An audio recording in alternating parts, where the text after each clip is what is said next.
bourré de crampes comme ça, bah, vous pouvez plus rien faire. Faut décontracter le muscle et laisser faire, reposer le muscle. Donc Châteauroux, ce ne sera pas pour lui aujourd'hui. Un coup de main ici de la part d'AG2R La Mondiale, qui espère bien entendu la victoire de Ravard. On a vu Jean-Luc Delpech, tiens, là-bas également. On en parlait tout à l'heure. C'est vrai que c'est quelqu'un. Bon, il peut pas mener un sprint. Avec son équipe Bretagne-Schuller comme le font les grosses équipes, les grosses formations. Mais lui, il s'est frotté et il aime ça. Il s'est frotté. Je sais ce que c'est parce que j'ai essayé de l'emmener, mais il reste jamais plus de 500 mètres dans votre roue. Il est déjà parti à droite ou à gauche. C'est un coureur qui fait son sprint tout seul, qui sait se replacer.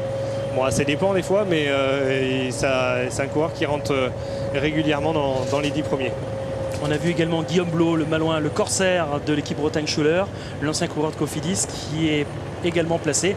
Là, le but du jeu pour eux, bien entendu, c'est de placer 3 coureurs parmi les tout meilleurs. Et ça relance avec AG2R qui donne vraiment le coup de main ici. L'Ambou Crédit qui remonte également sur la gauche de la route. Nous sommes dans le dernier tour. Je vous rappelle que nous sommes en direct ici à Châteauroux pour vous faire vivre les tout derniers kilomètres, moins de 5 km maintenant sur la Châteauroux classique de l'Indre qui succédera à Ravard. Bah, écoutez, quelqu'un peut-être de cette équipe AG2R, c'est l'équipe AG2R La Mondiale qui fait actuellement le travail. Jimmy Casper, tiens, en 5e position. C'est AG2R qui fait le travail effectivement, mais on voit que la Française des Jeux est toujours bien regroupée en tête de course. Ce sont encore 4. Et c'est une des rares équipes à posséder autant de coureurs à l'avant. On a vu que Jimmy Casper était déjà tout seul derrière Juni Jutarovic de la Française des Jeux, le sprinter de la Française des Jeux. Et c'est vrai que cette équipe à 4 km de l'arrivée fait encore forte impression. Maintenant, le sprint de Châteauroux, c'est un sprint long. Faut pas se dévoiler trop tôt. Et la ligne droite fait 1 km 2. On l'a vu tout au long de ces tours de circuit. Lorsque vous avez 200 mètres, vous êtes juste devant, vous n'êtes pas loin. Et faut déboîter le plus tard possible pour pouvoir espérer briller sur cette avenue.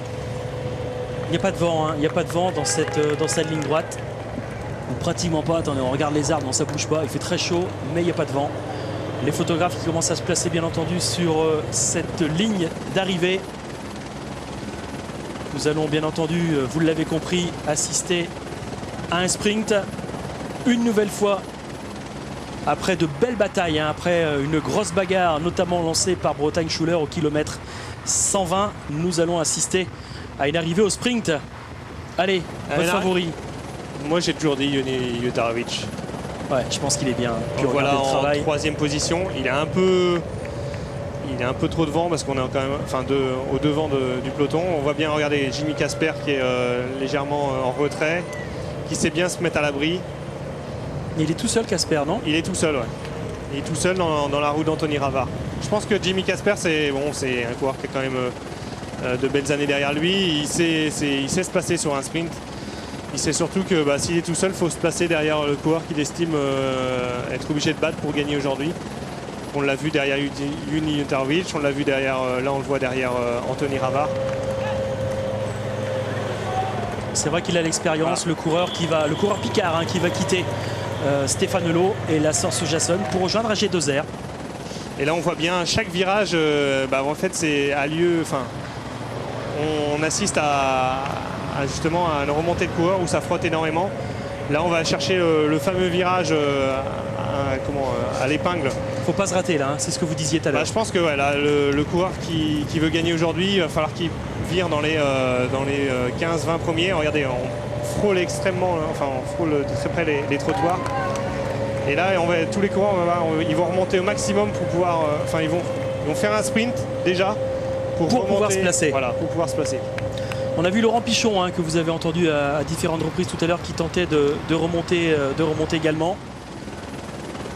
Regardez.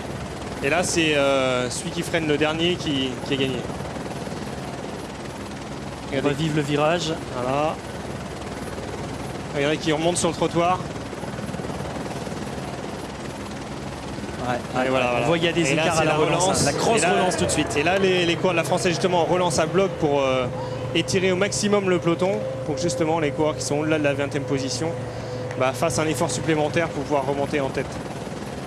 moins de 2 km de l'arrivée. Nous allons dans quelques instants, mesdames, messieurs, déboucher sur cette belle avenue où sera jugée dans quelques instants l'arrivée de la classique. Une avenue très très longue, 1200, 1300, 1400 mètres. Très dégagé, très long, le terrain idéal pour les sprinters. Ça y est, on y arrive. On va passer dans quelques secondes sous la flamme rouge. La parole est aux sprinters. Une nouvelle fois ici au cœur du Berry, une nouvelle fois à Châteauroux. Nous allons assister à un très beau sprint avec peut-être la victoire de Jimmy Casper. Jimmy Casper, il a de nouveau un coéquipier pour l'année. Il est à droite et ça frotte derrière. Hein. On voit qu'on veut garder notamment la roue de Ravard. Hein. Ça frotte, mais on est encore qu'à 1 km de l'arrivée, donc on a du temps. L'idéal là, c'est de se retrouver dans les premiers et de ne pas avoir justement donné de coups de pédale supplémentaires pour juste faire le sprint à 300 mètres. Et surtout pas se